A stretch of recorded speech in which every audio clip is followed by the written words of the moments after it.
एहतसाब अदालत ने 190 मिलियन पाउंड रेफरेंस में बानी पीटीआई को करप्शन, बदउनवानी और इख्तियारात के नाजायज़ इस्तेमाल पर 14 साल कैद और 10 लाख रुपए जुर्माने की सजा सुना दी। बुशरा बीबी को बानी पीटीआई की गैर कानूनी सरगर्मियों की मावनत और मदद के जुर्म में 7 साल कैद और 5 लाख रुपए जुर्माने की सजा सुनाई गई है। अदालत ने अलकादर यूनिवर्सिटी और ट्रस्ट को वफाकी हुकूमत की तहवील में देने का हुक्म दे दिया है। जेल अमले ने सजा के बाद बुशरा बीबी को तहवील में लेकर खवातीन बैरक में मुंतकिल कर दिया। रिपोर्ट करेंगे शब्बीर डार। एहतसाब अदालत के जज नासिर जावेद राना ने अडियाला जेल में बानी पीटीआई, बुशरा बीबी, इनके वकला, फैमिली, प्रोसिक्यूशन टीम और सहाफियों की मौजूदगी में 190 मिलियन पाउंड रेफरेंस का फैसला सुनाया। अदालत ने करार दिया बानी पीटीआई बदउनवानी और करप्ट प्रैक्टिसेस के मुर्तकिब पाए गए हैं। इन्हें 14 साल कैद बामुशक्कत और 10 लाख रुपए जुर्माने की सजा सुनाई जाती है। अदालत ने बुशरा बीबी को बानी पीटीआई की करप्शन और गैर कानूनी सरगर्मियों में मदद व मुआवनत पर 7 साल कैद बामुशक्कत की सजा सुनाई। जुर्माने की रकम अदा न करने पर बानी पीटीआई को मजीद 6 माह जबकि बुशरा बीबी को 3 माह कैद में रहना होगा। अदालत ने अलकादर यूनिवर्सिटी और ट्रस्ट को वफाकी हुकूमत की तहवील में देने का हुक्म सुनाया। सजा सुनाए जाने के बाद बुशरा बीबी को जेल अमले ने तहवील में लेकर खवातीन बैरक में मुंतकिल कर दिया। अदालत ने तहरीरी फैसले में कहा है बानी पीटीआई ने बतौर वजीर आजम इख्तियारात का नाजायज इस्तेमाल करते हुए वफाकी काबीना से ऐसी रकम को प्रॉपर्टी टाइकून के जुर्माने की मद में एडजस्ट करने की मंजूरी दी जो रियासत पाकिस्तान का पैसा था। शरीक मुलजिम प्रॉपर्टी टाइकून से बानी पीटीआई ने अलकादर यूनिवर्सिटी और ट्रस्ट के लिए जुल्फी बुखारी के जरिए 458 कनाल से जायद अराजी हासिल की।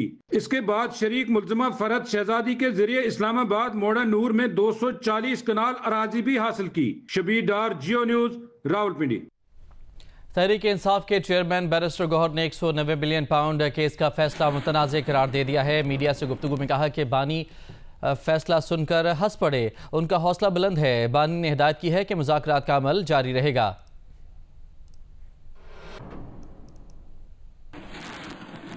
आज पाकिस्तान की तारीख की मुतनाज़िया फैसलों में एक नए बाब का इजाफा हुआ है। जज साहब के फैसले से हमें कोई हैरानगी नहीं हुई। जब खान साहब को फैसला सुनाया गया तो खान साहब हंस पड़े जज के फैसले पे। बीबी भी मुस्कुराई फैसला सुन के। गवाहों ने एडमिट किया कि ये पैसा इलीगल प्रोसीड्स नहीं है, यहाँ से खान साहब को बेनिफिट नहीं हुआ।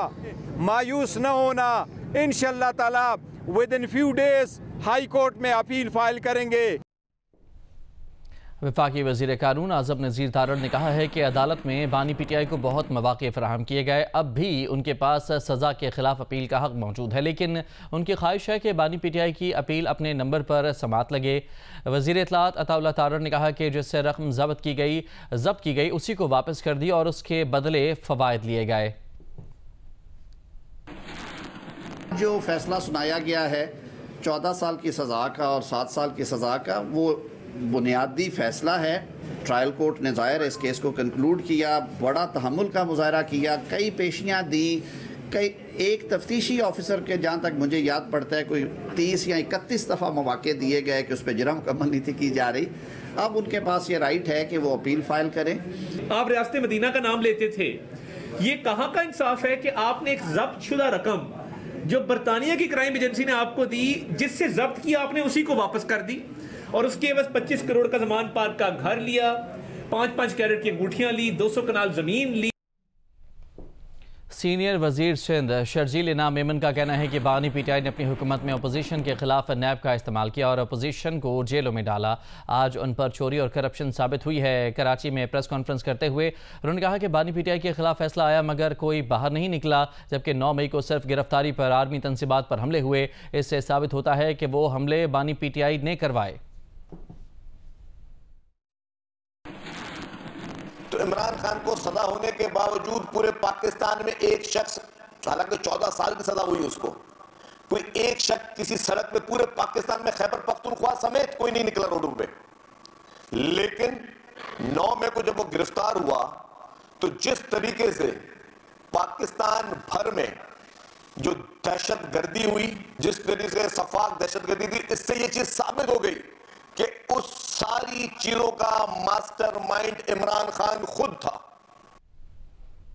मौरितानिया कश्ती हादसे में गुजरात के मुतासरा घरानों में अब तक 12 अफराद की शनाख्त हो गई है, जिनमें से 9 अफराद जाँ बहक हो चुके हैं, जबकि 3 नौजवानों की अपनी घर वालों से टेलीफोनिक रब्ते के बाद उन्हें उम्मीद की किरण पैदा हो गई है। उधर सियालकोट की एक मुतासरा फैमिली ने भी FIA को तहरीरी दरख्वास्त दे दी है, जिसमें हादसे में बच जाने वाले 2 भाइयों की वतन वापसी का मुतालबा किया गया है। 2 जनवरी को आखिरी रब्ता हुआ था। जो बंदे बच गए हैं उन्होंने ये बताया था कि आपके बेटे को हथौड़े मारे हैं सर में और चाकू के वार किए थे, जिसकी वजह से वो गिर गया था कश्ती में, उसको नीचे नहीं फेंका भी। तो 3 दिन वो जिंदा रहा है, उसको पानी के कतरे जो पिलाते रहे लड़के, उसकी वजह से वो 2-3 दिन जिंदा रहा है। सुनहरे मुस्तकबिल के लिए बैरून मुल्क जाने वाले भाई के सर पर इंसानी स्मगलर ने हथौड़े मारे, चाकू के वार किए। जुल्म की ये दास्तान सुनाने वाला गुजरात के गांव ढोला का रिहायशी है, जिसका भाई सुफियान कश्ती हादसे में मौत की वादी में चला गया। सुफियान अकेला नहीं था, उसका चचाजाद भाई आतिफ भी अब दुनिया में नहीं रहा। घर में तो जैसे कोहराम मचा हुआ है। ऐसे ही गांव गड़खों के 2 कज़न हसनैन और रिजवान भी हैं, जिनके घर वाले गुर्बत के खात्मे के ख्वाब देख रहे थे कि दोनों नौजवान हमेशा ही के लिए उनका साथ छोड़ गए। हमारा आखिरी राब्ता जो है वो 2 तारीख को उसके बाद हमारा उनसे कोई राब्ता नहीं। उसके बाद अभी राब्ता हमारा उधर से हुआ है, जो आदमी बच गए हैं कि उनकी डेथ हो गई है और उनको कत्ल कर दिया गया है। मौरितानिया कश्ती हादसे में जाँ बहक होने वालों में मिर्ज़ा उमर, अली रज़ा, अबू बकर, रेहान और सफ़ीरान के घरों में भी अब जुदाई के आंसू हैं। इन सब के घराने भी गुजरात के मुख्तलिफ देहात में अपने प्यारों के बिछड़ने का गम मना रहे हैं।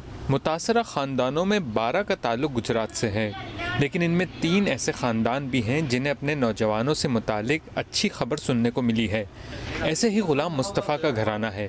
ग़ुलाम मुस्तफ़ा प्लम्बर है।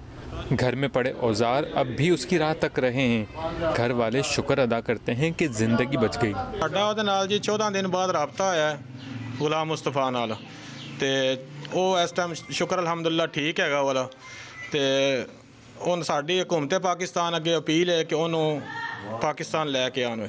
ताबिश और उज़ैर भट्ट के घर वाले भी अपने नौजवानों की सलामती पर खुश हैं। जिंदा बच जाने वाले ये 3 नौजवान कब घर लौटेंगे? घर वाले बेसब्री से उनका इंतज़ार कर रहे हैं।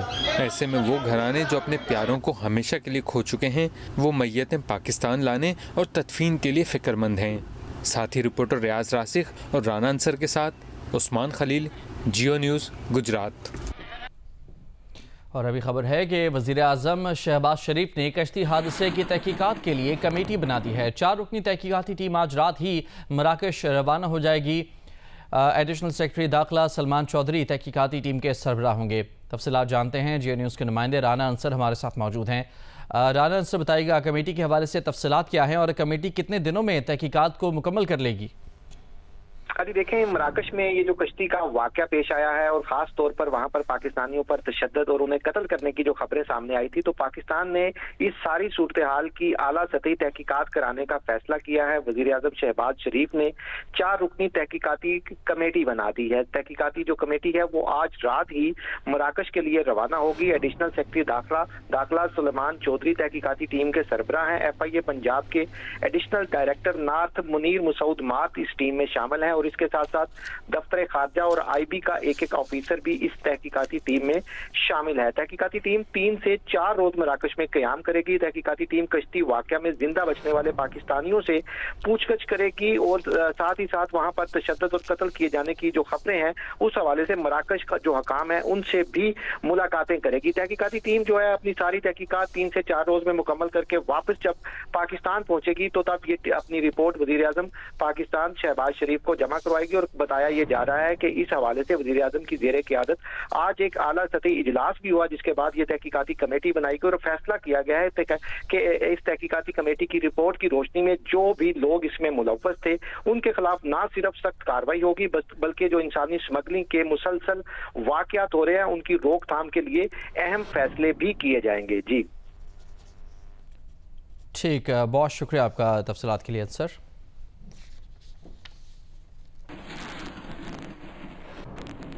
मराकश कश्ती हादसे में जाँ बहक होने वाले 20 अफराद की निशानदही हो गई है। ये अफराद फैसलाबाद, लाहौर और कराची से सेनेगाल गए थे। 7 अफराद विजिटर वीज़े पर और एक शख्स आर्जी रिहायशी वीज़ा पर फैसलाबाद से सेनेगाल गए थे। मज़ीद जानते हैं जे न्यूज़ के नुमाइंदे अफजल नदीम डोगर से। जी अफजल, मज़ीद क्या तफसीलात सामने आई हैं अफराद के हवाले से? ये 20 अफराद की निशानदही हुई है जो कराची से सेनेगाल गए थे, जिनमें से 2 सऊदी अरब गए थे।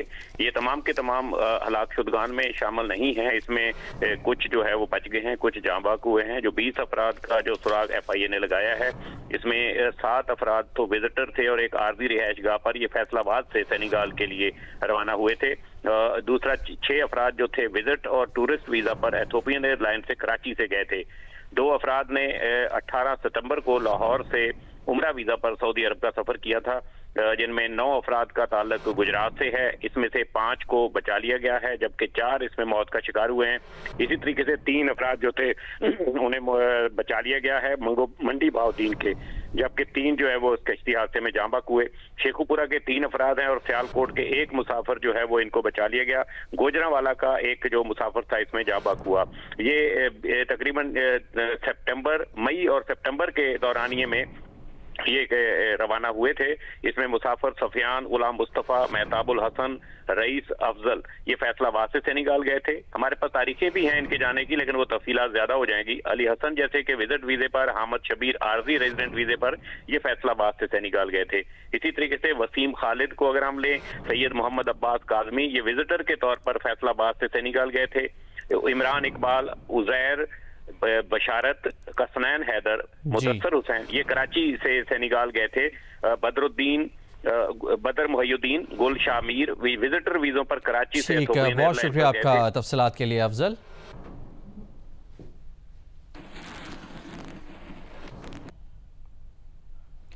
लोअर कुरम के मुख्तलिफ इलाकों में दहशत गर्दों के खिलाफ मुमकिन ऑपरेशन का प्लान है। डिप्टी कमिश्नर कुरम ने नकल मकानी करने वालों के लिए कैंप कायम करने के लिए सेक्रेटरी रिलीफ को खत लिख दिया है। जिला हंगू टल में 4 कैंप कायम किए जाएंगे। दूसरी जानिब बगन में जमेरात को गाड़ियों के काफिले पर हमले में 2 अहलकार शहीद हुए।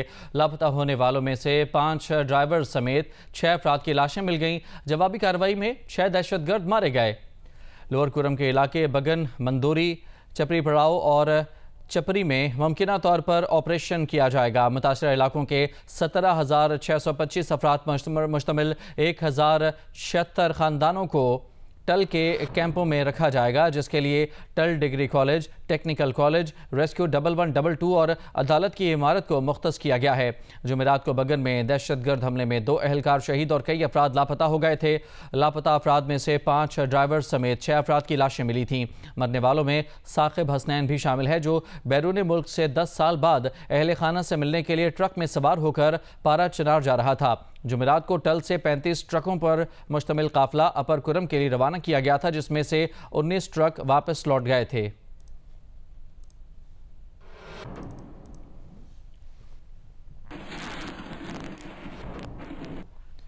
वज़ीर ख़जाना मोहम्मद औरंगज़ेब की ज़ेर सदारत ECC का इजलास हुआ। इजलास में हुकूमत ने IMF की एक और शर्त पूरी करने की मंजूरी दे दी। एलामी के मुताबिक बिजली टैरिफ के तयन के लिए सालाना रीबेसिंग की समरी मंजूर की गई है। जो इजलास में सालाना रीबेसिंग के लिए नेपरा को पॉलिसी गाइडलाइंस जारी करने का फैसला किया गया है। टैरिफ की रीबेसिंग का इतलाक 1 जनवरी 2025 से करने की हिदायत की गई है। इजलास में गवादर बंदरगाह के जरिए अफगान ट्रांजिट ट्रेड को हासिल बैंक गारंटी वापस लेने की मंजूरी दी गई। इजलास में स्टील मिल्स मुलाजमीन को तनख्वाहों की अदायगी के लिए 93 करोड़ की ग्रांट की मंजूरी दी गई। ये फंड्स पहले से मंजूर शुदा 3.5 अरब रुपए में से फराहम किए जाएंगे।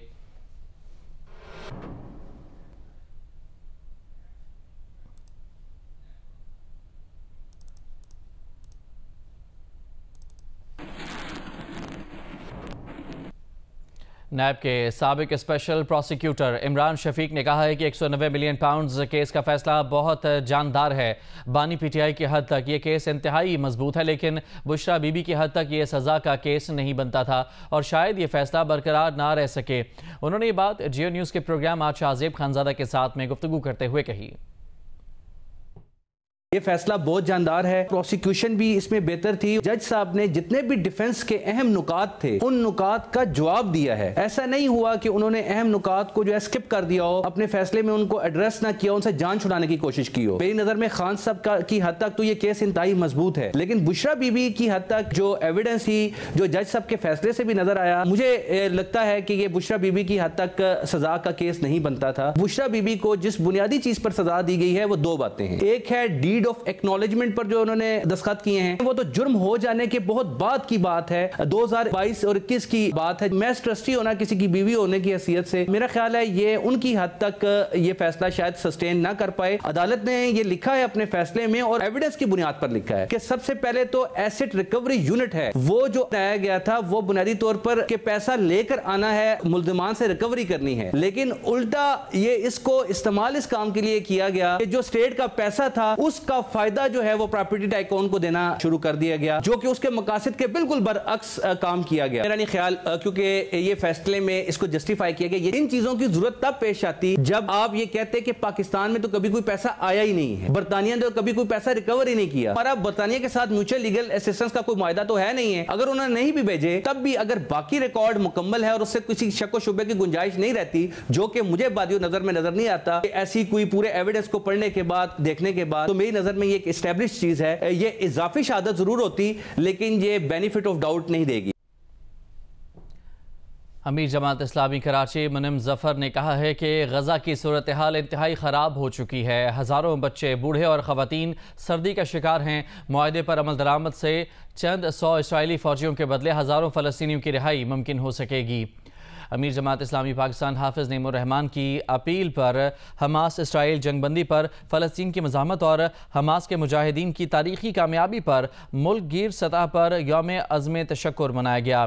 कराची में भी औरंगी टाउन नंबर 5 में यौम अज़्म तशक्कुर की तकरीब मुनाकिद हुई। इस मौके पर अमीर जमात इस्लामी कराची मुनिम जफर ने कहा कि गजा के 20 लाख लोग कैंपों में पड़े हैं, 40,000 शहीद हो चुके हैं, 70% औरतें और बच्चे शामिल हुए। चंद ममालिक को छोड़कर कोई फ़लस्तीन की सूरत हाल पर नहीं बोल रहा। और अब यह खबर दें आपको कि बॉलीवुड स्टार सैफ अली खान पर चाकू से हमला करने के केस में तहकीकात जारी हैं। महाराष्ट्र के वज़ीर आला का कहना है कि पुलिस को कुछ सुराग मिले हैं, इस पर कार्रवाई कर रहे हैं। जल्द सैफ हमला केस में ब्रेक थ्रू मिलने की उम्मीद है। भारतीय मीडिया का कहना है कि पुलिस के मुताबिक हमलावर घर में चोरी की नीयत से दाखिल हुआ था। घर वालों को बचाते हुए सैफ अली खान को 6 जख्म आए हैं। पुलिस ने वाक़े से मुतालिक किसी मुल्ज़िम की गिरफ्तारी की तरदीद की है। पुलिस का कहना है कि मुश्तबा मुल्ज़िम की CCTV फुटेज मिली है। मुल्ज़िम की तलाश जारी है।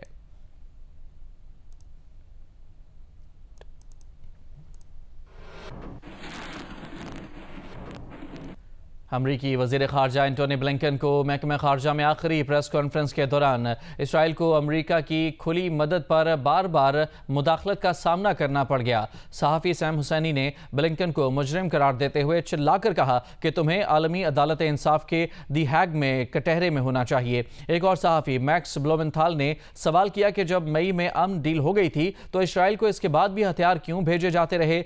इस यहूदी सहाफ़ी ने सवाल किया कि गजा में नस्लकुशी क्यों होने दी गई, तुमने यहूदी मजहब को फाशिज्म में बदल दिया। इब्तदाई कलमात के दौरान इसराइल के मामले पर मदाखलत करने वाले सहाफ़ी को प्रेस कॉन्फ्रेंस से निकाल दिया गया। सीनियर सहाफ़ी कहते रहे कि उन्हें ज़दोकोब किया जा रहा है, जो कि आज़ादी सहाफ़त की खुली खिलाफ वर्जी है। और खेलों की दुनिया से खबर है, मुल्तान टेस्ट के पहले रोज वेस्ट इंडीज के खिलाफ पाकिस्तान की टॉप ऑर्डर बैटिंग नाकाम हो गई। 46 रन पर 4 खिलाड़ियों के आउट होने के बाद सऊद शकील और मोहम्मद रिजवान ने टीम को संभाला दिया। 5वें विकेट पर 97 रन की नाकाबिले शिकस्त शिराकत बनाई। दोनों खिलाड़ी 50 स्कोर करने में कामयाब रहे। खेल के खात्मे पर पाकिस्तान का स्कोर 4 विकेट पर 143 रन है। फास्ट बॉलर जेडन सेल्स ने 3 विकेटें हासिल की। पाकिस्तान का पहला इलेक्ट्रो ऑप्टिकल सैटेलाइट खला में रवाना कर दिया गया है। उनिबा जमीर शाह की रिपोर्ट। ये मनाजिर चीन के जीपछवान सैटेलाइट लॉन्च सेंटर के हैं। पाकिस्तानी वक्त के मुताबिक सुबह 9:07 पर पाकिस्तान का तैयार करदा पहला इलेक्ट्रो ऑप्टिकल सैटेलाइट सुपार्को साइंसदानों की निगरानी में कामयाबी से खला में भेज दिया गया। न सिर्फ जो है ना सैटेलाइट इन ऑर्बिट पहुंच चुका है, बल्कि जो है ना सैटेलाइट की से हमारा कांटेक्ट भी हो चुका है। इसके अलावा जो इनिशियल फेजेस होते हैं जिसमें हम सैटेलाइट का सोलर पैनल डिप्लॉय करते हैं ताकि जो है ना ज़्यादा से ज़्यादा शमसी तवानाई से जो है ना इलेक्ट्रिकल पावर जनरेट किया जा सके, तो सोलर पैनल भी डिप्लॉय हो चुके हैं। सारे सब सिस्टम सैटेलाइट के अल्हम्दुलिल्लाह जो है ना सही काम कर रहे हैं। पूरे पाकिस्तान के साइंटिस्ट और इंजीनियर्स वपारकों के जो हैं वो शामिल रहे और तकरीबन 3 साल के अरसे में इसको कंप्लीट किया गया और इसके बाद इसकी जो मेजर मरहला होता है उसकी वो टेस्टिंग का होता है, तो उसके अंदर सबसे ज़्यादा जो है ग्राउंड के ऊपर टेस्ट किया गया ताकि इसकी स्पेस में भी परफॉर्मेंस अपनी वही रहे। EO-1 सैटेलाइट एक एडवांस इमेजिनिंग सैटेलाइट है जो ज़मीन की हाई रेजोल्यूशन ऑप्टिकल तस्वीर फराहम करेगा। ये सैटेलाइट है, ये एक एडवांस सैटेलाइट है जिससे हम बेसिकली मुख्तलिफ एरियाज़ हैं, फॉर एग्जांपल एग्रीकल्चर मॉनिटरिंग है और इसी तरह यील्ड एस्टिमेशंस हैं और इसी तरह जो है अगर आप अर्बन प्लानिंग की बात करें तो इंफ्रास्ट्रक्चर ग्रोथ की मॉनिटरिंग, उसकी एक्सटेंशन, उससे हम प्रिसाइज फार्मिंग, प्रिसाइज जो है वो लैंडस्केपिंग, इन तमाम एरियाज़ के अंदर हम काम। कैमरामैन नासिर अली के साथ उन्नीबाज जमीर शाह, जियो न्यूज़, कराची।